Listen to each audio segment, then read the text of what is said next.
Isa po sa mainit na issue ngayon ay itong mass resignation ng lahat ng miyembro ng gabinete at matataas na opisyal ng Marcos Jr. administration. Pero ako hindi ako bilib eh.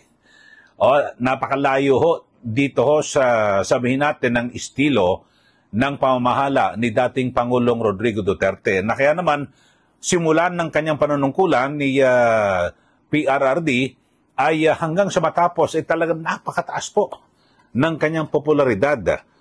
Mamaya-maya, iisa-isahin ko, mga kababayan, yung talagang itong si dating Pangulong Duterte, na talagang ibang klase. Ang dami hong sinibak na mga miyembro ng gabinete na hindi lang basta-basta miyembro ng gabinete, malapit po sa kanya, mga kababayan. Pero ngayon ho, eto, kabaliktaran po nangyari at parang ako ho, pananaw ko lang ho, bilang isang komentarista rin po sa radyo at kolumnista sa dyaryo, na ito ho ay pagpapakita ng parang lelembot-lembot o malambot ho, malamya ang diskarte at desisyon po ng Pangulo. Yan lang po yung aking pananaw at opinion.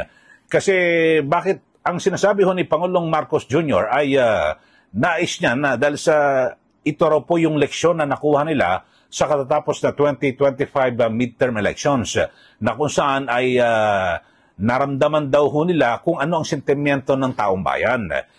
Pero alam naman ho natin na isa po sa talagang nagpatalo sa mga kandidato po ng Marcos Jr. administration at higit po sa lahat ay yung nagpabagsak po sa rating mismo ni Pangulong Marcos Jr. ay ano hong issue? Dalawa lang naman issue eh. Una, issue ho ng impeachment na isinampa laban po kay BP Sara Duterte at yung pangalawa, yung lalo hong nagpalubha ng sitwasyon ay ito hong mabilis na pagkakaresto kay dating Pangulong Duterte at pagkaaresto diyan po sa NAIA, dinala sa Villamor Air Base, kinagabihan ay agad na ipinatapon doon po sa ICC sa The Hague, the Netherlands. So at doon ho ay nakita ho natin sa isinagawang pagdinig ng Senate Committee on Foreign Relations na talagang hindi po sinunod, hindi nabigyan po ng due process ang isang dating Pangulo, isang mamayang Pilipino na agad na isinuko doon po sa dayuhang bansa. O yun ho, kaya ako ho, pananaw ko lang ho, dapat kung sino ang may, sabi natin, sumablay, derechahan. Sino ba ang may kinalaman dito sa pagpapapunta kay Pangulong Duterte diyan po sa Daheg? DILG, sibakin mo. DOJ, sibakin mo. Sino pa ba? Yung sinasabi, Defense Secretary, na sabi ho ni Secretary John Vic Remulla, na grupo raw po sila eh. Nag-usap-usap tapos di ba? Yan ang nagpababa dito sa rating ho ni Pangulong Marcos Jr. Di sana pinagtatanggal niya, derechahan. Ito ho, bibigyan ko ho kayo ng ehemplo. Yung ginawa ho ni dating Pangulong Duterte, ito ho alam niyo, kauupo lang ho ni Pangulong Duterte 2016. Tapos ito ho, March 1, 2017. Ito, panoorin nyo. Ito, basahin nyo ho ito At ililinya ko lang ho para maikumpara ho natin na mas maganda ho sana sa isang Pangulo, makikita mo, ipaparamdam mo yung iyong pagiging leader. Matatag, matigas. Kasi kumbaga sana, ikaw ang hari. Utos ng hari, hindi pwedeng mabali. Ito, tignan nyo ho, ito. Ayan, Ayan, panoorin nyo, Yan, basahin nyo. Yan. Di ba? Duterte fires campaign spokesman as NIA chief. Bilhin nyo, spokesman niya ho ng kampanya, sinibak sa pwesto. Bibigyan ko ho kayo ng para po sa inyong kaalaman sa ating mga taga-subaybay dito po sa ating YouTube channel. Ito hong si Peter Lavinia ay agad na sinibak ni Pangulong Duterte bilang hepe ng National Irrigation Administration. March 1 yan, 2017 mga kababayan. Ito po ay sa aligasyon na di umano ay sangkot po sa korupsyon at nangihingi ng porsyento. Diyan po sa sa NIA, National Irrigation Administration. Hindi po ito kinonsente ng Pangulo, sinibak. Biro mo, campaign spokesman mga kababayan, di po ba? Dapat siyempre, katapos lang ng eleksyon, pwedeng sabihin ng Pangulo, hindi, patawaran na natin yan, campaign spokesman ko, pero hindi po Malapit po yan, taga Davao. Sinibak agad ni dating Pangulong Duterte. Ito pa pangalawa. Yung mabibigat binabanggit ko lang sa inyo para po sa inyong kaalaman at siyempre magbalik tanaw ho tayo kasi ikinukumpara ho yung kay Duterte at kay Marcos Jr. ngayon. Ito isa pang miyembro ng gabinete ni dating Pangulong Duterte noon ay kanyang tinanggal. Alam niyo ba kung sino yan? DILG Secretary. Mabigat ho na posisyon sa gobyerno. Ito at alam niyo ho ba, yung tinanggal po ni dating Pangulong Duterte na kanyang DILG Secretary, ay ito po ay malapit po na political ally. Ito sasabihin ko sa inyo mga kababayan, at para po sa inyong kalaman, magbalik na ho tayo. Ito po yung dating DILG Secretary Ismael Sueño. Yun ho alam nyo itong si Sueño ay siya po ang isa po sa mga kumumbinsi kay Pangulong Duterte noon ni Mayor na tumakbo bilang presidente, mga kababayan. So, ibig sabihin, malapit po ito sa kanya, pero nasangkot po sa katiwalian, agad na tinanggal, diretsahan. Wala na yung mga paligoy-ligoy na courtesy resignation, mga kababayan. Yan ho ito, malapit ho sa kanya. Ito hong si, nooy Secretary Sueño ng DILG. Pero malaking, posisyon, malaking departamento, DILG.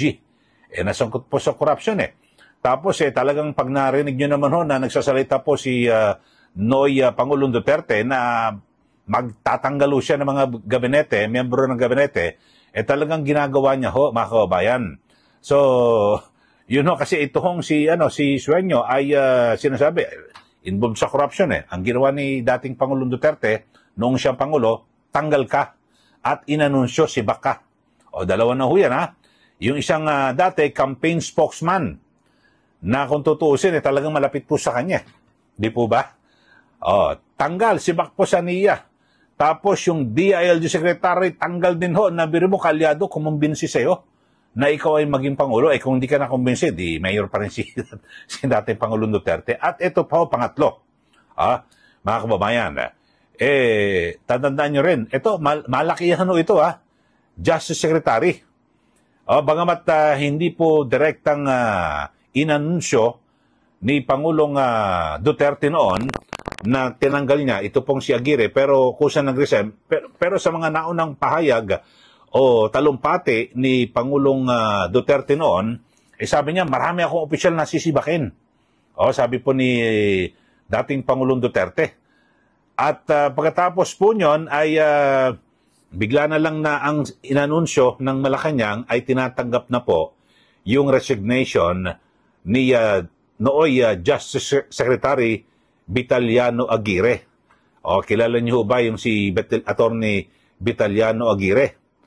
Alam niyo ba, hindi lang po yan simpleng opisyal sa Duterte administration, kundi siya po ay kaklase. Kaklase po ni Pangulong Duterte noon, mga kababayan, sa law school. So, kumbaga sa bigatin po ito Di ba? Bigatin ho ito sa administrasyon ni Duterte, pero wala po siya, hindi niya po sinisino, mga kababayan. Biruin nyo, talagang hindi po siya nangimi. Hindi po siya nag-hesitate na tanggalin yung kanyang kaibigan, mga kababayan. At ito, law school classmate at fraternity brother ni Duterte. Ito pong si Aguirre.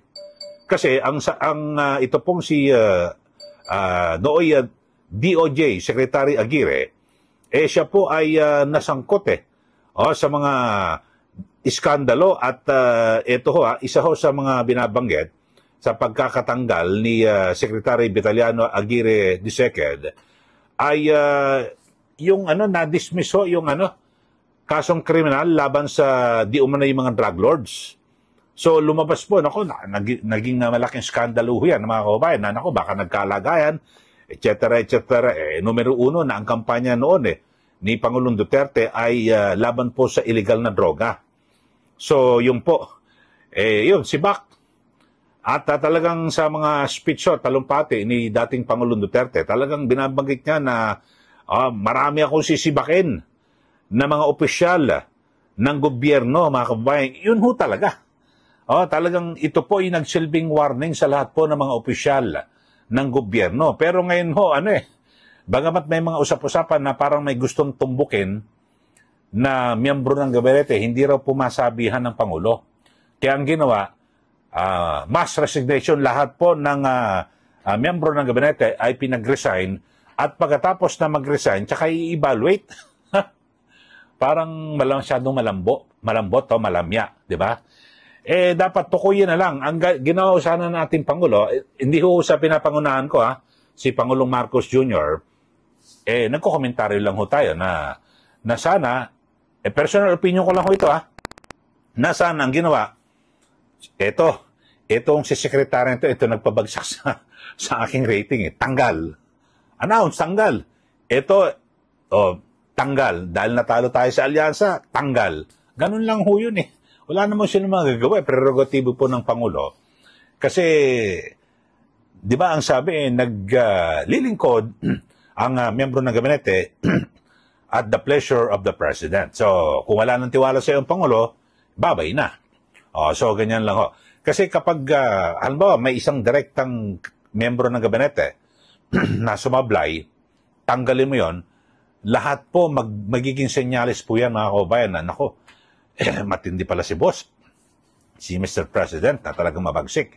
Kaya kailangan gumawa tayo ng maayos dito. Kundi, sibak tayo. Yung parang ganun kay Duterte. Di ba? Biro mo, hindi mga simple lang ho na mga opisyal, campaign spokesman. Alam nyo naman, talagang malaki ang naiambag nun sa kampanya, sa eleksyon. Tapos yung isa ho kaklase sa law school at fraternity. Kapatid sa alam niyo naman ho, pag di ba sa fraternity, talagang minsan mas matindi pa ho sa kapatid sa laman, di ba? Yung sa totoong kapatid, yung samahan na yan Pero wala ho, tinanggal. Tapos yung si Sueño, yung talagang sabihin natin, nagsulsol, nagkumbinsi sa Pangulo na nung mayor pa itong si Duterte na tumakbo kang presidente, mananalo ka. Bino mo, isa sa mga kumumbinsi.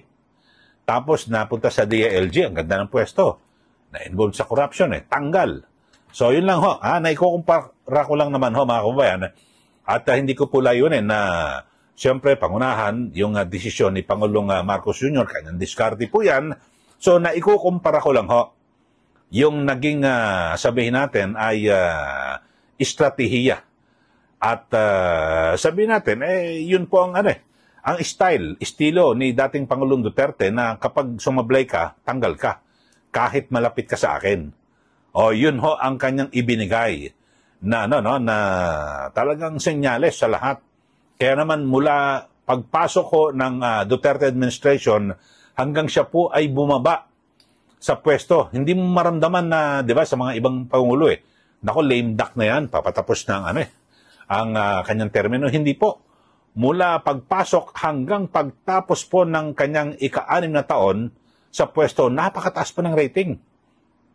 So yun ho naman niya kasi pinakita niya na ang presidente dapat matatag at matikas at may paninindigan. Ganun lang ho. Pero dito ho, mga kababayan, kanya-kanya naman estilo ho yan. At marahil, yan po ang estilo ni Pangulo Marcos Jr. na medyo pakeme-keme muna. Or ano ba tawag dyan? Pasakalye. May mga pasapasakali muna. Hindi, ingan mo natin ng courtesy resignation. Tapos, pag nandyan ay pag-aaralan natin, magkakaroon ng evaluation. Tapos, biglang sabihin, nako, hindi ka nakapasa sa evaluation baka sasabihin, baka iba pa ituturo Hindi, meron akong binuong tao na nag-evaluate sa performance mo naku, pasensya ka na, hindi ka pumasa Hindi maganda direkta. Katulad sabi ni Duterte sa speech, mga opisyal pag na-involve sa corruption, sa iba pang mga iskandalo, tanggal. Tanggal. Kahit malapit sa kanya. Yun lang ho. Naikumpara ko lang naman ho, mga kababayan. Pero kanya-kanyang estilo. Yan. Kaya lang, ang maganda lang sa estilo ni Duterte, talagang lahat ng opisyal talagang bantay sila. Ibig sabihin listo, nako, yari tayo kay Mr. President. Dito sa Pangulo, kanya-kanyang estilo. Yun naman estilo niya, siya rin naman ang, siyempre, siya rin naman, sa kanya rin naman tatama yan kung ano mangyayari dito. Pero sana dito po sa estilo ni Pangulong Marcos Jr. na mass resignation, siguro talaga makita ng tao na yung mga dapat na matanggal, natanggal sa pwesto, mga kababayan. Yung talagang, alam niyo naman kung sino yung may mga pakulo at pakana. Yung pagkaka-impeach kay VP Sara Duterte, tapos yung mabilis na pag-aresto at pagpapatapon sa ICC sa The Hague, Netherlands, kay dating Pangulong Duterte, yan lang yung dalawang issue na yan Tutukuyin mo lang, ito itong mga opisyal na ito Yung may kinalaman dito, yun dapat matanggal. Kaya tayo natalo sa eleksyon Ganun lang kadali. Wala nang, di ba, pasakali. Pero yan lang estilo yan ating ni Pangulong Marcos Jr. Okay, sa mga bago lang sa ating YouTube channel, subscribe na po kayo. At huwag nyo rin pong kalimutan na i-share at like yung ating YouTube channel para lagi kayong updated dito po sa ating mga issue na tinatalakay. Hoy, trabaho lang po walang personalan, opinion ko yan. At naikumpara ko lang yung estilo ni dating Pangulong Duterte at estilo ngayon ni Pangulong Marcos Jr. Maraming salamat muli, magandang araw po sa ating lahat.